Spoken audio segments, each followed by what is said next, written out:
অস্বাভাবিক মৃত্যু কি আসলে খারাপ কিনা, বিষয়টি কি আল্লাহ সুবহানাহু ওয়া তাআলা কোনো বান্দার প্রতি অসন্তুষ্ট হলে তাকে অস্বাভাবিক মৃত্যুর মুখোমুখি করেন কিনা, নাকি এটা মন্দ কিছু না?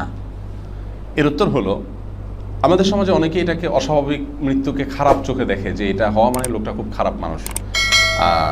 আজকে বোধহয় আজকেই আমাদের বৈশাখী টিভি লাইভ প্রোগ্রামে এক ভদ্রমহিলা বোধহয় প্রশ্ন করেছেন, সেম প্রশ্ন।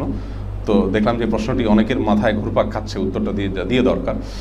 অস্বাভাবিক মৃত্যু খারাপ মৃত্যু না, আবার ভালো মৃত্যুও না। এটা ডিপেন্ড করে মৃত্যুটা যে ব্যক্তির হয়েছে তার অবস্থার উপরে।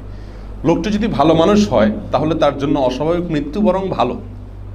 লোকটা যদি মন্দ মানুষ হয় তাহলে অস্বাভাবিক মৃত্যু তার জন্য খারাপ। নবী আলাইহিস সালাম অস্বাভাবিক মৃত্যু সম্পর্কে বলেছেন রাহাতুল লিল মুমিন, এটা ঈমানদারের জন্য ভালো।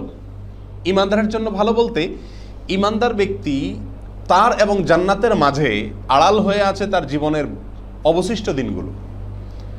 চিরসুখের ঠিকানা সে যেতে পারছে না, দুনিয়াতে সে পড়ে আছে, তার মৃত্যু হলো বাধা। মৃত্যু হলে সে যেতে পারবে। হঠাৎ করে যদি কোনো মৃত্যু এসে যায়, কেমন যেন তার জান্নাতে যাওয়ার বাধাটা দূর হয়ে গেল, এটা তার জন্য কল্যাণের।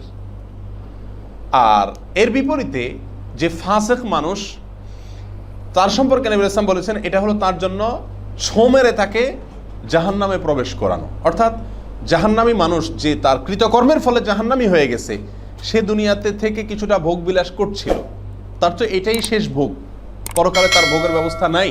তো তার জন্য অস্বাভাবিক মৃত্যু মানে হলো যেটুকু সে ভোগ করছে সেটুকু তার থেকে ছোঁ মেরে নিয়ে যাওয়া।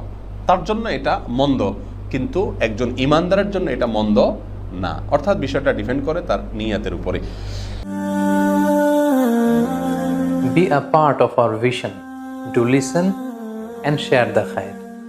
Be with our official social media handle for latest updates.